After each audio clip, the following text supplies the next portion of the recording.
इस वक्त शुरुआत कर रहे हैं, बड़ी खबर आ रही है चुनाव आयोग से। तो आज चुनाव आयोग की प्रेस कॉन्फ्रेंस होने जा रही है। 3 राज्यों में चुनाव की तारीखों का ऐलान होगा और ये 3 राज्य हैं नागालैंड, मेघालय और त्रिपुरा, जिनमें विधानसभा के चुनाव आ रहे हैं। और ये जो चुनाव आयोग का दौरा रहा है, यहाँ पर हाल ही में इन तीनों राज्यों का दौरा किया है चुनाव आयोग ने, और उसमें मुख्य निर्वाचन आयुक्त राजीव कुमार के साथ दोनों आयुक्त अनूप चंद्र पांडे और अरुण गोयल भी शामिल थे। तो त्रिपुरा में यहाँ पर आपको बता दें बीजेपी की सरकार है।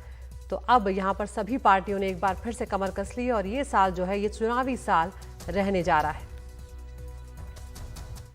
और हमारे साथ हमारी सीनियर एडिटर कादम्बिनी शर्मा जुड़ गई हैं। कादम्बिनी, अब इन चुनावों की जो तारीखों का ऐलान होगा, इसी के साथ इस साल जो 9 राज्यों में चुनाव होने जा रहे हैं उसका आगाज हो जाएगा। बिल्कुल अदिति, और इन तीनों राज्यों में जो चुनाव हैं वो शुरुआत है बिल्कुल अभी 2:30 बजे चुनाव आयोग ने जो ऐलान किया है कि वो तारीखों का ऐलान कर देगा। आपको बता दूं कि नागालैंड, मेघालय और त्रिपुरा में जो असेंबली का टर्म है वो 12 मार्च, 15 मार्च और 22 मार्च को खत्म हो रहा है। तो इसके पहले यहाँ पर चुनाव होने हैं और वहाँ पर नई असेंबली जो है वो कॉन्स्टिट्यूट हो जाएगी। इसके पहले हमने देखा कि पिछले 11 से 14 के बीच में जो मुख्य चुनाव आयुक्त हैं वो इन तीनों राज्यों में गए। यहाँ पर उन्होंने जो पॉलिटिकल पार्टीज हैं, जो सिक्योरिटी अपैरेटस है, जो डिस्ट्रिक्ट लेवल अधिकारी हैं, उन सब से बात की, पूरे हालात का जायजा लिया। आपको पता है कि नॉर्थ ईस्टर्न स्टेट्स जो है वो काफी सेंसिटिव हैं, बॉर्डर्स पर भी हैं और उनको लेकर एक विशेष सिक्योरिटी का मसला रहता है। तो सभी चीजों को लेकर उन्होंने वहां पर जानकारी ली। उसके बाद दिल्ली में बैठक हुई है और अब जाकर यहां पर ऐलान हो रहा है कि कब कौन कौन सी तारीखें हैं जहां पर जब वोट दिए जाएंगे इन तीनों स्टेट्स में। तो यहां पर अगर आपको मैं बताऊं कि हालात क्या है, तो जो तीनों स्टेट्स हैं वहां पर सभी पार्टीज ने काफी जोर लगाया है। आपको याद होगा कि पीएम मोदी जो हैं वो दिसंबर में गए थे 2 राज्यों के, वहां पे नॉर्थ ईस्टर्न राज्यों के दौरे पर। उन्होंने काफी बड़े प्रोजेक्ट्स का भी ऐलान किया था। दूसरी तरफ कांग्रेस जो है उसने जो पहले कभी बहुत मजबूत स्थिति में नॉर्थ ईस्ट में हुआ करती थी, अब वो नहीं है और वहां पर अब उसने ऑब्जर्वर्स अपॉइंट किए हैं। जो रीजनल पार्टीज हैं वो भी देखने वाली होंगी, उनके भी अलग तरह की डिमांड्स वहां पर हैं। तो इन सभी चीजों को देखते हुए वहां के जो चुनाव है एक तरह से इंडिकेशन के तौर पर भी काफी अहमियत रखते हैं, क्योंकि 9 राज्यों में चुनाव होने हैं इस साल 2023 में।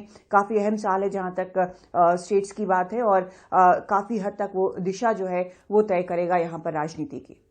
बिल्कुल कादम्बिनी, और हम देख रहे हैं कि राजनीतिक पार्टियां भी किस तरह से तैयारियां कर रही हैं, चाहे वो बीजेपी की राष्ट्रीय कार्यकारिणी की बैठक हो जिसमें पूर्वोत्तर के राज्यों के भी नेता यहां पर शामिल रहे हैं, चाहे कांग्रेस की भारत जोड़ो यात्रा हो। उधर हम देख रहे हैं तेलंगाना में भी बीआरएक्स एक बड़ी रैली करने जा रही है। तो ये 2024 तक जो है अब सबकी नजर जाने लगी है और इस साल से जो होकर गुजरेंगे तो ये साल बहुत मायने रखेगा विधानसभा चुनाव के लिहाज से भी।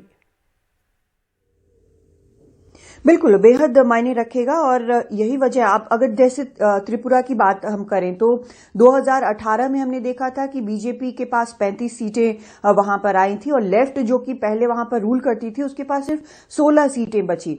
लेकिन गैप जो है दोनों के बीच में वो काफी कम था, क्योंकि जो वोट शेयर था 1.37% और 1 था। तो ये एक तरह से बड़ा इंपॉर्टेंट है। अगर हम मेघालय की बात करें तो वहां पर कांग्रेस जो है वो 2018 में सबसे बड़ी पार्टी थी, लेकिन बाद में वो 60 मेंबर का की जो असेंबली है उसको वो नहीं कर पाई और बीजेपी ने नेशनल पीपल्स पार्टी जो वहां की है उसके साथ गठजोड़ बनाया।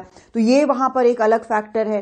नागालैंड की अगर हम बात करें तो वहां पर बीजेपी माना यह जा रहा है कि 20 सीटों पर चुनाव लड़ेगी, जबकि एनडीपीपी कैंडिडेट जो है जो गठजोड़ जिनके साथ है वो 40 सीटों पर चुनाव लड़ेगी। तो एक तरह से एक अलायंस भी वहां पर है, एक तरह से अपनी मजबूती भी वहां पर साबित करने की कोशिश होगी। सभी पार्टियों की बड़े ऐलान हो चुके हैं जैसा हमने आपको बताया।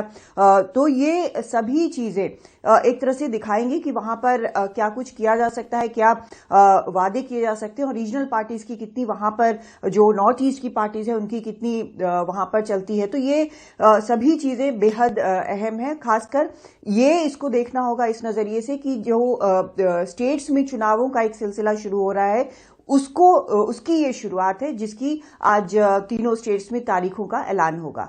अदिति। बिल्कुल, बहुत बहुत शुक्रिया कादम्बिनी। आपके पास हम लौटेंगे तो 2:30 बजे जिस तरह से कादम्बिनी बता रही हैं, आज चुनाव आयोग प्रेस कॉन्फ्रेंस करने जा रहा है और इन तीनों राज्यों में चुनाव की तारीखों का ऐलान आज हो जाएगा।